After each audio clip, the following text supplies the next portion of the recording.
Hi,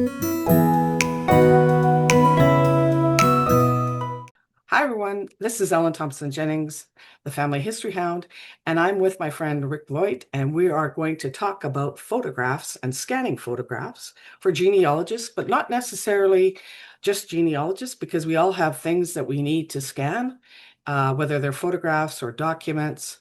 And so, welcome, Rick. How are you? Hi, Alan. Good morning and almost afternoon here, morning more for you. Uh, I know I've passed along some questions to you, so we're going to cover some of those questions and see where we go from here. I think it's So going to be a great dialogue, Alan. It's fun spending time with you yeah. because we have known each other for many, many years, and I will count you as one of my best friends within the family history community and someone who truly opened your arms and helped me. So thank you. Oh, and thank you for including me as a friend. Okay, so let's go to the first question. So a restored photograph often triggers memories. Why do you think visual images are such a powerful memory anchor? Yeah. So we were fortunate. We identified a bunch of years ago, NIH, the National Institutes of Health, so a US entity. I identified that photos, music, and household items were anchors for reminiscing, and they called it reminiscence therapy. And because we have our five senses, and vision is one of our most powerful senses, photographs is a prompt to other parts of your brain. So photos literally as you look through your eye, it activates things in through your brain and fires off. So you actually, by looking at something, can remember a smell. You might remember where you are. So photos are a prompt for other memory. Okay. Yeah, I mean, I understand even the smell thing. You when you smell a certain smell, you go, that reminds you of a time or place or whatever. And photos Absolutely. too. When you look at a photo, all the memories of that person flood back, right? So, yeah. Totally. Well, I mentioned a moment ago that photos fade, Right. Right. and obviously at that point we lose the vividness. I have to use the word, but Yeah, I lose the know. I mean, this is a perfect segue into restore the product. and Yeah. so the image itself fades, and also as we age, our vision deteriorates. Right. So if you've got deteriorated vision and deteriorated images, it's a double whammy. Right. And we've done primary research and we compared interacting with loved ones who are older, some with cognitive decline, and those faded images were less impactful. We saw improvement when they were looking at improved images because they could actually see things better. Oh, okay. Wow. I mean, yeah, I remember when my mother, well, my mom had dementia and then ultimately Alzheimer's, and that's how we made a room. We put up photographs of us, so that she had memories, and for at least that helped for a little while. Absolutely.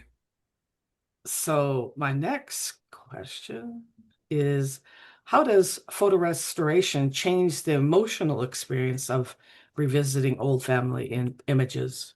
In our reminiscence therapy that we did in memory care, that there was a man with extreme aphasia. He was not able to speak and communicate his thoughts well. And he looked at a photograph, or we shared a photograph. A student shared this photograph with the man, and you heard words, unconnected words, start to come forth.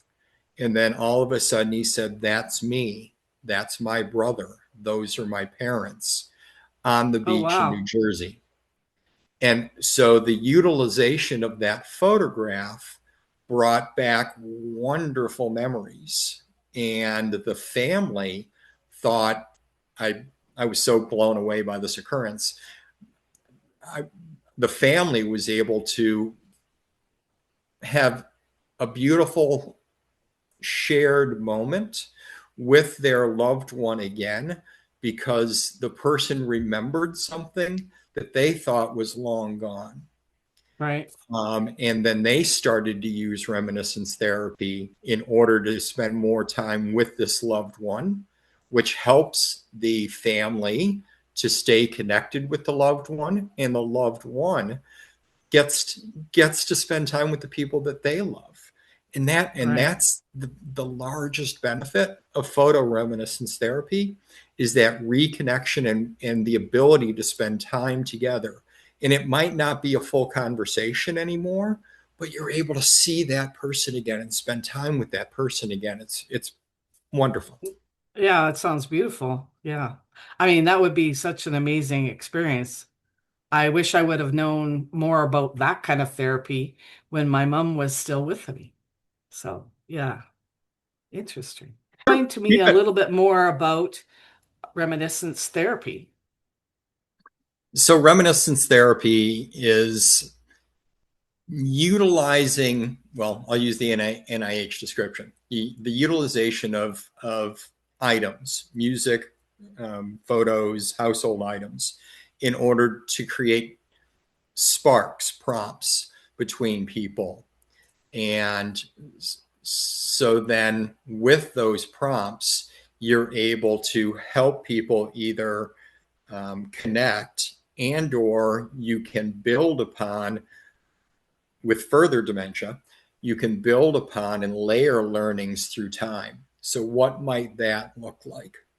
So let us say that I'll use the example of that gentleman with the beach picture. So it might be that today that person remembers, that's me, that's my brother, that's my parents. Another day then to be able to say, I remember that we used to go to the beach a lot when I was growing up.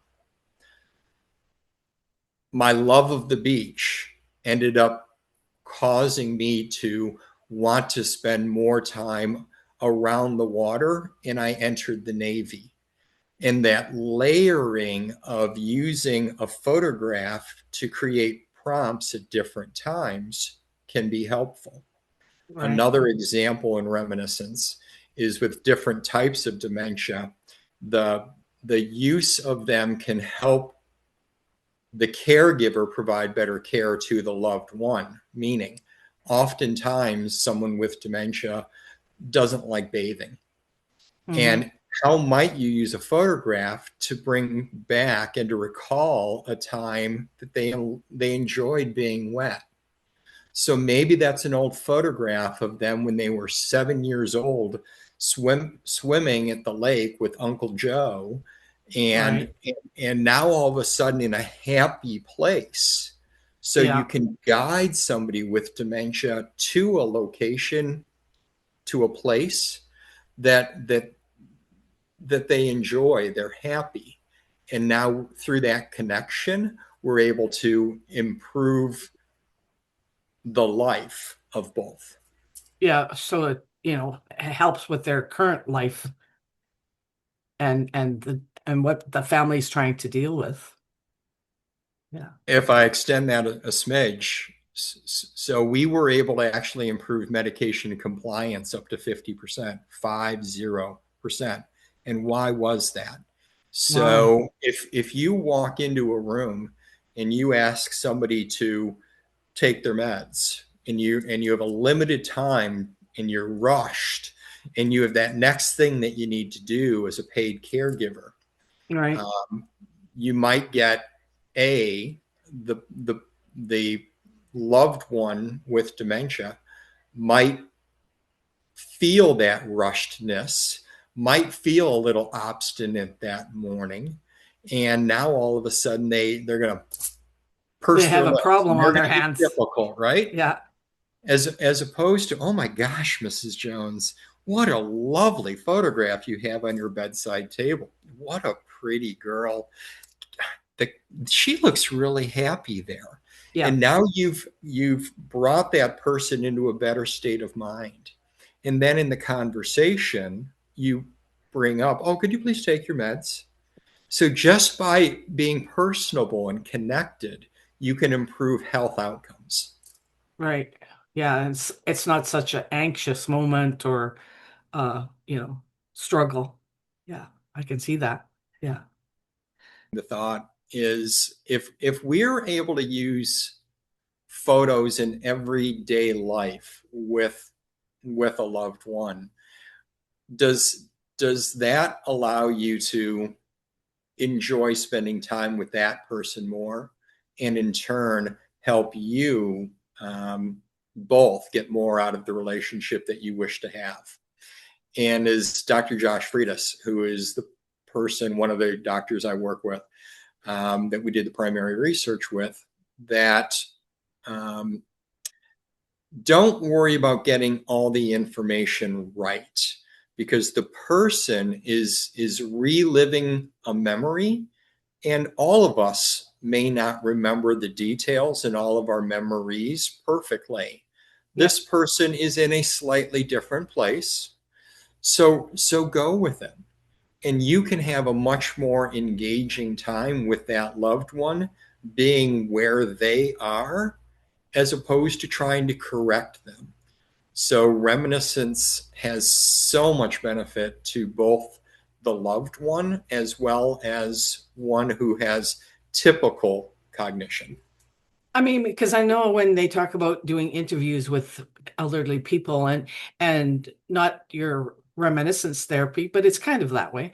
When you ask a question that the person doesn't want to feel pressured, so you have to just sort of go with the flow with what I think what you're talking about. Go with the flow of what they remember about the photo, and at least you have something that you can maybe have a conversation again with somebody that's gone away. I mean, like I say, I read books after my mother had passed away from dementia or from Alzheimer's, and there was things that I learned that I thought, oh, I wish I would have known this, when she was still alive, so that I could have maybe had a better end of her life relationship, that I didn't get to take part in, right? So, Well, and thank you for having this conversation so that we hopefully can share our insights with others.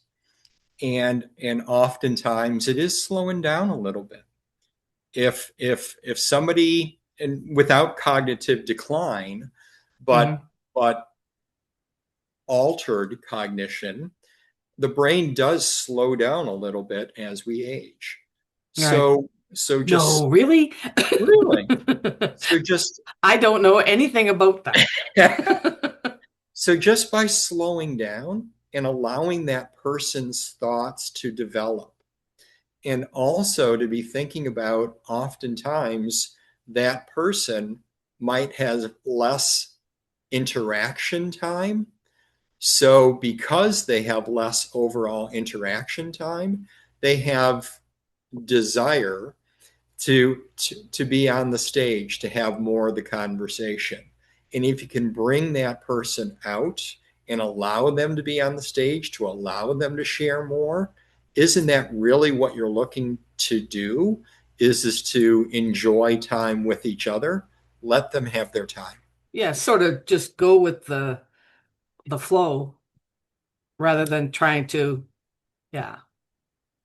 And from a genealogy perspective, we did a symposium in May at the National Genealogical Society conference, and um, um, there were some wonderful comments that came forth. Is that oftentimes genealogists may want to prescribe the answer that they want to have come forth by prompting the other person to have Right. the answers and to push them into this direction, as opposed to questions that allow the person's natural thoughts to come forth. And you may not prove the point you were thinking about, but you may end up with a whole lot more by letting them actually tell you what they remember. You may learn more about what you really should want to know, right? Right? Makes Yeah, I perfect get sense. that. Yeah, makes sense. Thank you so much, Rick, for all of the explanations of memory therapy. I didn't know a lot about that.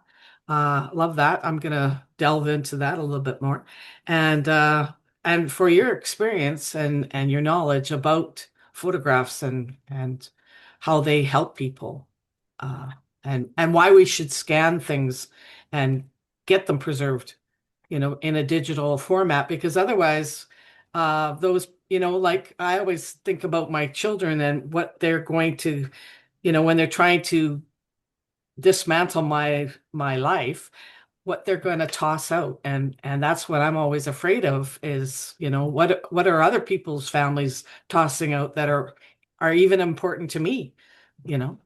So Well, I appreciate your time and again your friendship and the our slogan of "Don't let your memories fade."